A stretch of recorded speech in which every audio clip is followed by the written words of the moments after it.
And good afternoon. I'm Dan DeRose with 19 News for hosting Someone Who Knows. This is a topic, a chance for us to get further into a discussion than what we can do on Channel 19. And see a story on Channel 19, it's just a couple of minutes long, but here on our digital platforms, when it's such an important topic like the Browns leaving downtown Cleveland, you're going to see more of the interview of the man who brokered the deal. He now has to be saddled with the title of the second mayor in the city's history to lose the Cleveland Browns to another city. Obviously, before we lost them to Baltimore, quite a bit further away than moving them simply down the road to Brook Park, but it is still a designation. He is also the man that had to broker the deal that opened the door for them to leave. Mayor Justin Bibb sat down with Jimmy Haslam a couple of months ago, reportedly over a Coke, and hammered out a $100 million exit settlement. Should put into perspective, this is the first time in history that any city has lost an NFL franchise and gotten money in return. Most of the time, teams just simply leave and there is no exchange of money. That's not what happened here. Whether that's a credit to Mayor Justin Bibb or a credit to Dee and Jimmy Haslam, it is the deal that was presented. Now, while it was brokered by Mayor Justin Bibb, it had to be signed off on by the city council. Once the city council approved it, that basically negates any lawsuit that the city had against the Browns and the Browns against the city. Those go away. Now, there are still a couple of other lawsuits surrounding this move, but none that pose the major threat to the project, really, that the two sides suing each other had. The $100 million settlement breaks down. A $25 million check has to be written by the Haslams, either has or will be in the very near future. That $25 million will help redevelop the lakefront, the plans that are already in motion and have been for a couple of years. The next part of it, $30 million, the Browns are responsible for tearing down the stadium. That's just an estimate. That $30 million could be more, and if it is more, it's all on the Haslams and the Browns. Any cost overruns, they have to pay for it. Then we get into a series of payments over the course of 5 and 10 years. Over 5 years, there will be $20 million given by the Haslams for the redevelopment of the lakefront. Those will be in $5 million payments, maybe a little less. Then another $25 million worth of payments that will go to projects around the city, not in downtown. That was one of the major sticking points for all the city council members that represent people all over the city is, you know, this is great that downtown is getting this money for the lakefront. What about the rest of our wards? So that's where the $25 million payments over the course of 10 years will come in. But back to Mayor Justin Bibb. He did sit down with our Brian Duffy and answer some pretty poignant questions the day after the deal was approved by the city council and ostensibly opening the door for the Browns to simply walk out. I've covered a number of city council committee meetings, one in which Brian Casey said, if we vote for this $100 million package, does that mean the Browns officially get to leave? He asked that of the city law director, and the answer was yes, simply yes. We're going to play you this entire interview by Mayor Justin Bibb. It's roughly 8 minutes long, but it is interesting.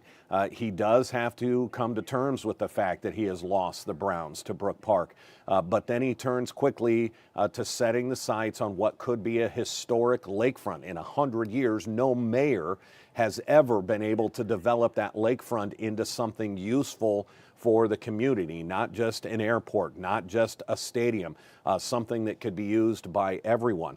We're going to get to that interview in just 60 seconds, so stay with us.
And welcome back to From Someone Who Knows. And the someone who knows in this case is the man who brokered the deal that will allow the Cleveland Browns to move to Brook Park. We're talking, of course, about Mayor Justin Bibb. He sat down with our Brian Duffy the day after the deal was approved by Cleveland City Council. Here is that entire interview. You called this a historic deal, Mayor. Why is it historic?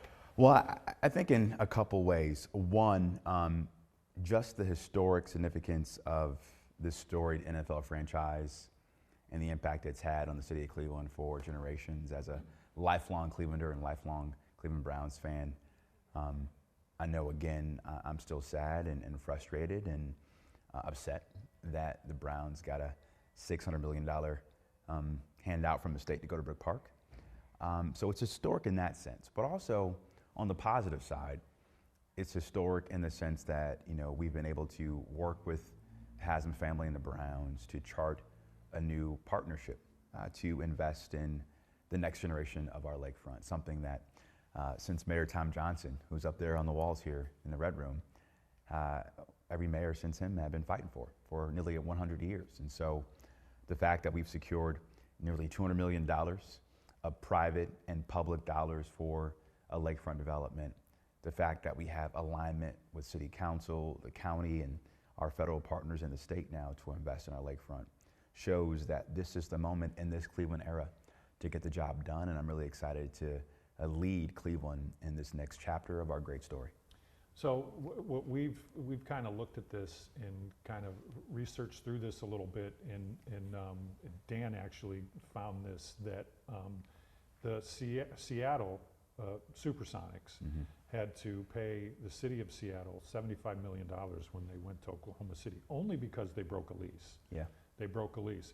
We could not find any other example of a team leaving somewhere and then writing a check for any amount of money to the city that they were leaving. That is, I know you don't want I know that your hope would be that the Browns are building some kind of facility here, yes, but talking about historic, that's another part of this that you may think, or a lot of people should maybe think, is historic. They're writing a big check. Yeah. You know, I did not know how this whole thing was going to end. I knew that I trusted my law director, Mark Griffin, and our outside counsel, Joan Stay, to fight the good fight in court to make sure we had the right leverage to make our case. But no other city in the country, particularly for the NFL, has gotten a large investment, a large settlement deal of this magnitude when an NFL franchise has left their city. And I think that speaks to the great work that we've done with my administration in partnership with City Council to make sure that HSG and the Browns did not leave our taxpayers empty-handed. Obviously, we always want more. I always want more for our residents and our city. But I believe, as I said in the press conference 2 months ago, this was a pragmatic, responsible deal that protects our general revenue fund, protects the taxpayers, and gives us the cash infusion we need to write the next chapter of our great story on the lakefront. I'm going to ask you about that in 1 second. First off, the financials, they all stayed the same, the $25 million check, the 30 stadium demo, the $25 million also for lakefront development, 5-year, then over every 2 years, over the next 10, 20 million. So nothing has changed in any of those numbers? Small minor amendment, additional $5 million will be redirected from the lakefront to Cleveland City Council for a catalytic investment fund for members of council to invest in neighborhoods. So $45 million going directly to the lakefront, another $25 million now versus $20 million now going to support neighborhood projects across the entire city, plus the $30 million that's projected for the Browns to demo the stadium.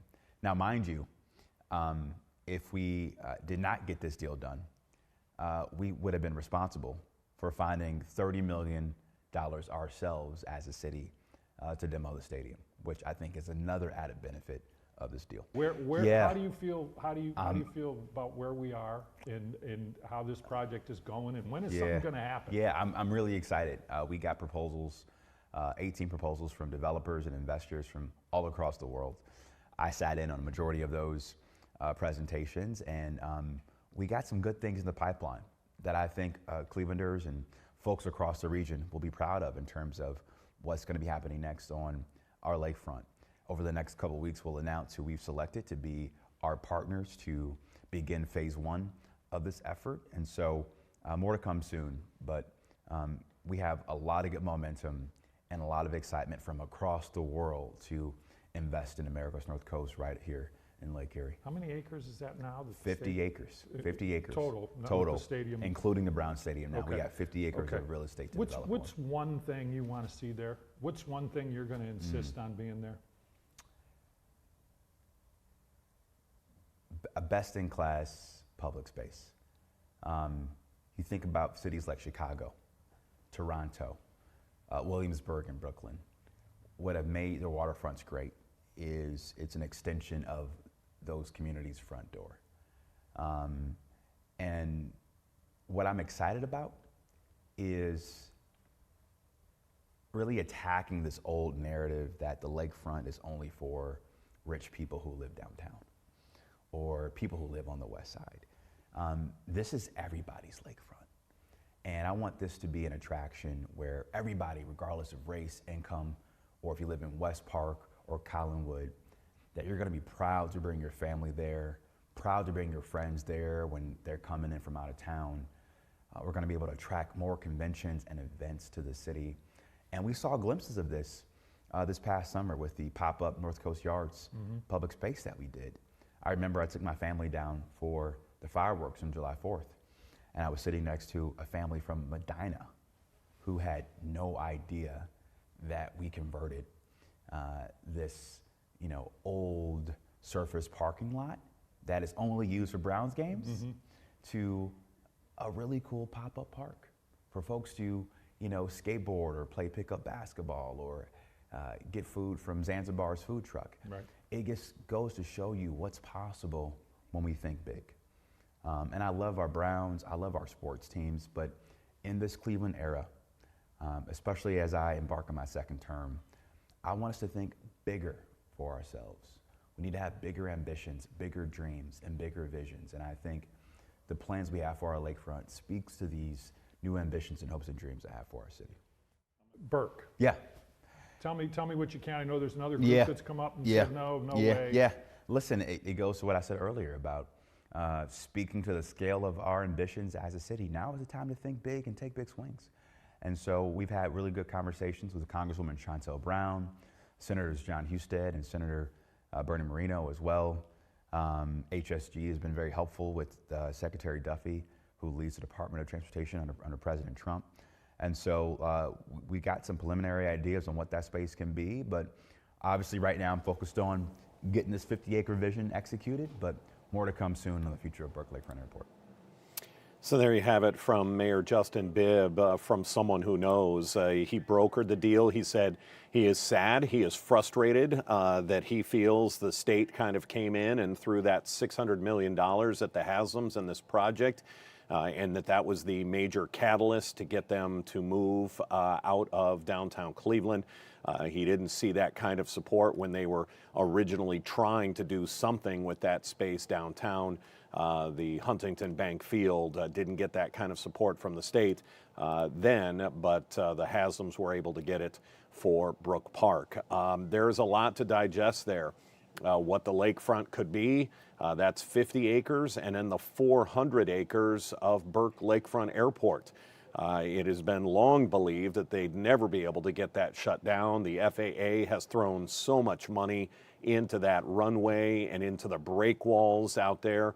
The idea had always been if you ever shut down Burke that the FAA would want that money back, and we're talking hundreds of millions of dollars to keep that operational as an airport.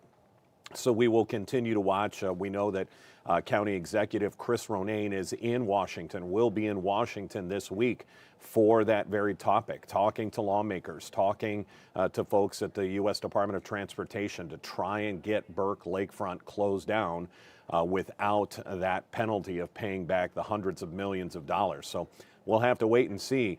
But supposedly, where you lose the Browns, you gain a major piece of property to try and build what the mayor is calling a world-class front door to the city of Cleveland on the North Coast. That's going to wrap it up. We do this every week, and I want you to be able to see some of our past episodes. Here is a QR code. I'm going to take the banner down. The QR code will take you to past episodes of From Someone Who Knows. They are always the most impactful interviews that we have collected over the course of a week.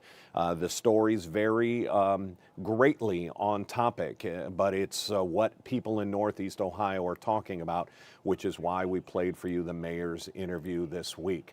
We're going to wrap this up. Coming up at 2:15, we have Cuyahoga's Most Wanted, the next 3 fugitives that are on that list that are trying to evade capture here in Northeast Ohio, and it means reward money, potential for reward money for you.